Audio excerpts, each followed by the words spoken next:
Hello guys! Welcome back to my channel. I'm Za and this is Za Canada. Thank you so much sa lahat ng mga nag-subscribe sa akin last year, sa mga sumuporta, sa mga nag-comment, sa mga nagbigay ng kanilang inspiring stories and questions sa email ko. Maraming salamat po sa inyong lahat. At sa lahat ng mga sumuporta, maraming salamat po. Patuloy niyo po sanang suportahan itong channel na to, panoorin, mag-comment, mag-like, and mag-subscribe sa mga bagong manonood at makaka-appreciate ng mga episode ko. So, in this episode, it's officially 2026 and it's New Year, New Me nga ba? Or New You? Bagong ikaw? O parehong ikaw, pero you have to try a little bit harder or a little bit better. So ngayon, ang pag-uusapan natin is yung mga paulit-ulit na ginagawa nating New Year's resolution.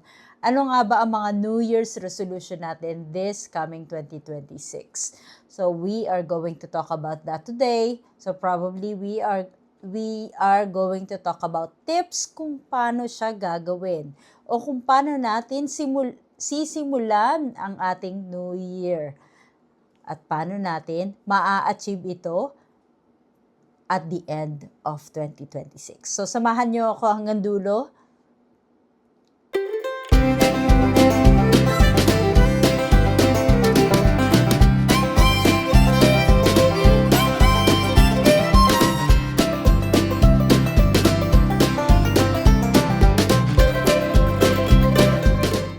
So, bitin yung kanina. Samahan niyo ako hanggang dulo. And once again, if you like this video, don't forget to like, share, and subscribe or join in this channel. So, yun na nga. Paano nga ba natin sisimulan ang 2025? So, first, siguro mag-reflect muna tayo. Mag-reflect muna tayo dun sa mga bagay na nag-work at mga bagay na hindi nag-work sa'yo ng 2025. What are the things that actually did work and what worked for you in 2025? So probably mag-journal ka. Try to list down all the things that you have accomplished in 2025 that you may need to improve or mga things na kailangan mong i-improve sa 2025 and those things na hindi nag-work. So, things na probably hindi mo na kailangang ipagpatuloy. Just like maybe previous job. Maybe you have resigned to a previous job. Siguro, hahanap ka ng ibang mas bagay sa'yo or mas fit sa'yo. Probably, there are things that didn't work for you last year. Like yung pagdadiet. May mga pagdadiet na ginawa ka last year na hindi pala akma para sa'yo. So eventually, instead na makatulong sa'yo, instead na makapagpapayat sa'yo, instead na makatulong sa health mo or mapaganda yung healthy living na sinasabi mo nga noong 2025, mas nakasama pa. These are the things that you may want to list on your journal. If you don't like to write it down, then probably ilagay mo sa phone mo. Di ba may record na ang phone niya yon? So try to voice record everything that worked and didn't work for you last year. Akin kasi, there are things that I could say that didn't work for me last year. Siguro, I would try to improve. I will try to practice more sa French ko. Hanggang ngayon, nagpa-French pa rin ako. And siguro, I'm going to make more healthy choices when it comes to what I eat. Kasi nga, medyo mahilig ako sa matamis. Mahilig ako sa ice cream, sa chocolate, sa champurado, ayan. Sa gatas, yan. Mahilig ako sa mga ganyan. So, siguro yan yung mga bagay na kailangan kong limitahan para sa sarili ko. Okay, so now we have talked about things that didn't work out for you in 2025. So now, nandun na tayo sa goal setting. Ano nga ba tong goal setting? Goal setting is you'll reach a certain aim or goal at the end of 2026. For example, gusto mong magkaroon ng muscle, gusto mo magkaroon ng abs or lumiit yung ang belly fat mo kagaya ko. Siguro, instead of trying or pushing yourself to exercise like 5 times in a week, maybe try to do it 2 or 3 times a week muna. So I'm going to tell that to myself as well because yan talaga ang hindi ko ginagawa or gustong-gusto kong gawin pero I'm having difficulty finding time. Siguro this 2026, I'm going to let you know. Anyway, sinasamahan nyo naman ako sa mga video ko. I'm going to let you know if I have started exercising and I'm reducing my belly fat. Ayan. So, yun. 3 times a week will do. And for example, if you aim to read a book, so instead of saying, I want to read more, make sure you plan smart. Sa lesson planning, kagaya ng pagiging teacher, may sinasabi tayong SMART. Make sure that is specific, measurable, attainable, relevant, and time-bound. Yan. Ibig sabihin yan, for example, pag sinabi mo, I want to read more, make sure it's specific. Let's say, for example, I want to read at least 1 book in a month. So, make sure na merong specific goal ka in each month. For example, I want to read at least 1 children book in a month or in a week. 'Di ba? Yung mga ganyan, you make sure that it's measurable. Kasi pag sinabi mo I want to read more, probably you'll get overwhelmed, 'di ba? You'll get overwhelmed into thinking na if you want to read more, then paano ako magsisimula? Kailan ako magsisimula? Ano ang gagawin ko at kailan ko gagawin? Pero sa mga taong nahihirapang mag-isip kung ano nga ba ang New Year's resolution nila, ito yung mga advice ko. Ito yung mga little things that you can do to yourself. Self-love, kumbaga. So the first one is learn a new skill. For example, if you don't know how to cook, then try to learn how to cook. Maybe mag-follow kayo ng mga YouTube videos or mag-follow kayo ng mga simple recipes na pagbe-baking. What else? Yung paggawa ng kahit anong dessert. Yung mga simple lang. As long as you accomplish on something, kapag nagustuhan nyo, magdedire-diretso yan.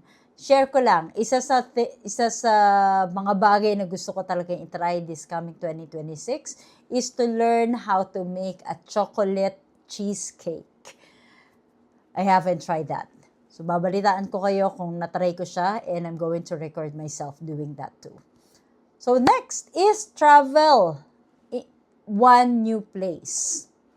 Ayan, isa rin siguro sa mga New Year resolution kaya. Kasi, this 2025, parang wala kaming masyadong napuntahan. Actually, wala talaga. Grouse Mountain, and that's it. Yung pinaka-lately lang noong December 25 nga, dun kami pumunta sa White Rock.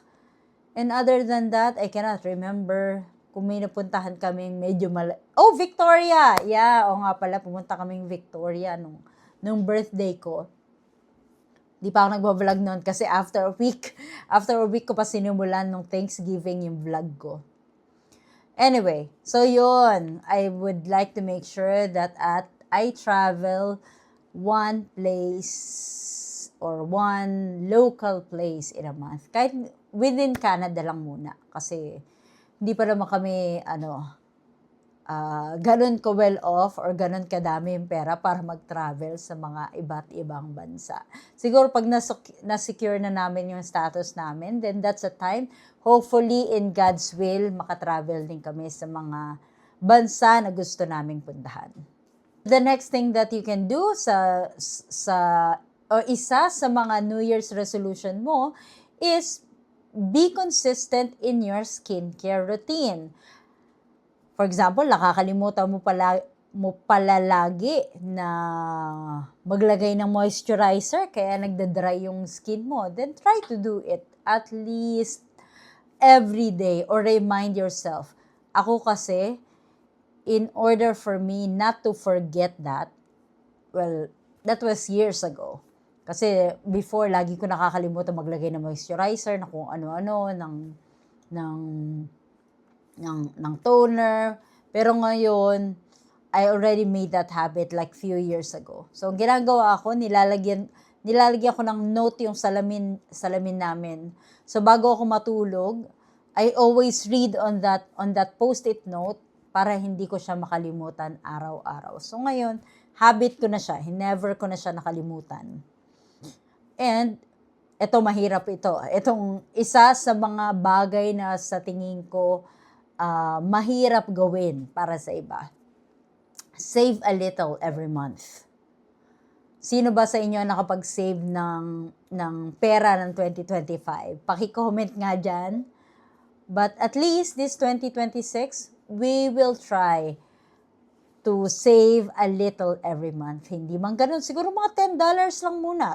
Mga $10 or 10 pesos kung nasa Pilipinas ka. 10 pesos, 20 pesos, 30 pesos in a month.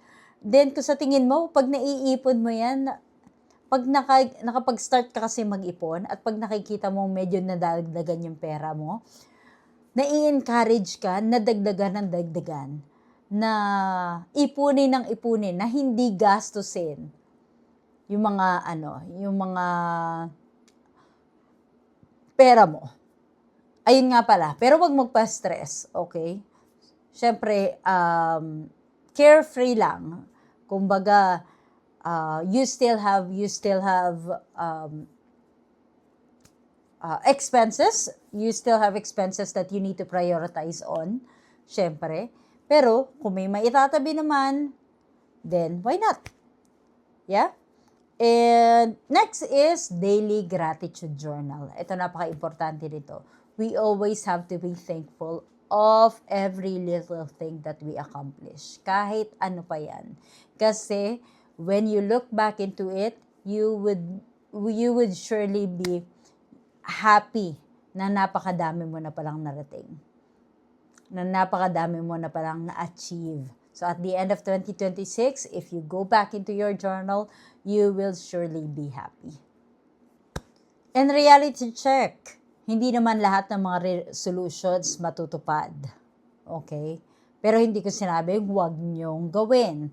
Always take a risk kasi kung hindi mo sinubukan, hindi mo alam kung ano mangyayari. And priorities change. Ang mahalaga, may intention ka. Parang tanim lang yan, di ba? Parang plant lang yan na dahan-dahan dumalago. Habang inaalagaan mo, habang ninonurture mo, habang dinidiligan mo, unti-unti siyang umuusbong. Okay? So, yon. Sana nakatulong tong video na to. Lumalakad pa rin dyan yung email address ko sa baba. Just send me your inspiring stories or questions in this channel related sa mga episode natin. At once again, just remember to set realistic goals, celebrate small wins, and enjoy the journey. Okay? Happy 2026 to everyone. Sana naging masagana ang inyong New Year celebration. At laging tatandaan, hindi kailangan maraming pera, basta may peace of mind. Thank you for watching. Till next time. Bye-bye.